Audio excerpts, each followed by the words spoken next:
I was born in Canada, as were my parents. We all grew up in Western British Columbia. My father is a police officer for the RCMP. It's the Canadian Royal Mounted Police, and my mom is a nurse. So I studied. Nama Jenny Molendik Divleli menjadi cukup populer sejak akhir tahun lalu, usai testimoninya yang viral di jaring YouTube yang sempat ramai diperbincangkan publik.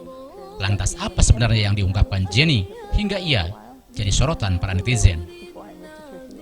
Jenny merupakan seorang mu'alaf Kanada yang tinggal di Istanbul, Turki. Ia lahir di Kanada dan berprofesi sebagai ahli bahasa isyarat serta guru bahasa Inggris. Kisah inspiratif Jenny pun menjadi viral dalam video berjudul If You Can't Give Me Answer, I Will Be a Muslim, yang menceritakan awal mula ketertarikannya dengan Islam dalam sebuah channel YouTube, A New Person. Sebagai seorang Kristen, saya dibesarkan di sebuah gereja yang cukup konservatif. Saya baik-baik saja dan iman, tetapi hal-hal yang sangat spiritual seringkali berhubungan dengan apa yang orang Kristen sebut sebagai Roh Kudus. Selalu merupakan area yang tidak pernah saya rasa nyaman, ungkap Jenny Divleli dalam blog pribadinya jennymolendik.com. Sebelum menjadi Muslim, saya hanya tahu sedikit tentang Islam. Muslim pertama yang saya temui adalah saat saya bekerja untuknya ketika SMA. Satu-satunya informasi yang saya ketahui tentang Islam lewat media itu tepatnya saat peristiwa 9/11. Muslim dicap sebagai teroris atau hal semacam itu, jelas Jenny.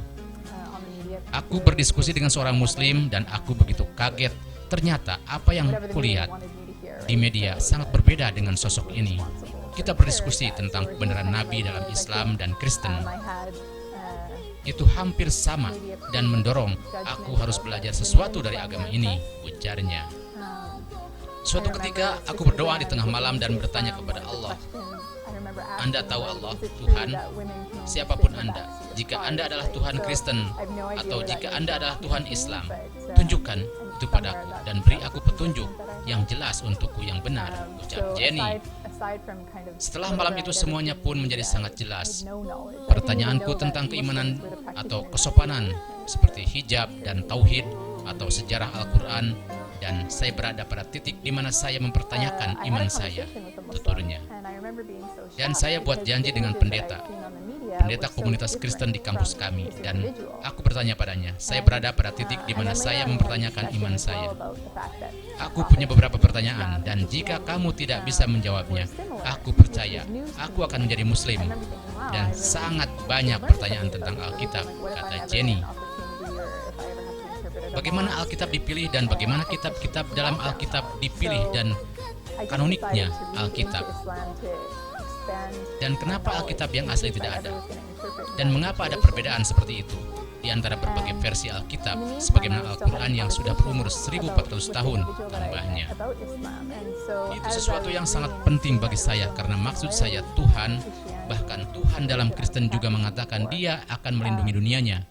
Al-Quran yang merupakan pesan Tuhan yang bahkan jika itu akan dihancurkan secara fisik, itu akan tetap terjaga sebab banyak sekali orang yang menghafalnya dan yang asli masih tetap ada, jelasnya. Dan Alkitab tidak asli dan sangat banyak sekali versi. Kamu tahu, terjemahan, dan aku duduk dengan pendeta dan aku bertanya pertanyaan-pertanyaan dan dia tidak bisa memberiku jawaban. Dan akhirnya dia bilang, kamu hanya perlu percaya, itulah keimanan, ungkap Jenny. Dan itulah yang saya perjuangkan. Saya merasa tidak benar. Pasti agama dan keyakinan itu lebih dari sekedar firasat, lebih dari perasaan atau lebih dari sebuah ide.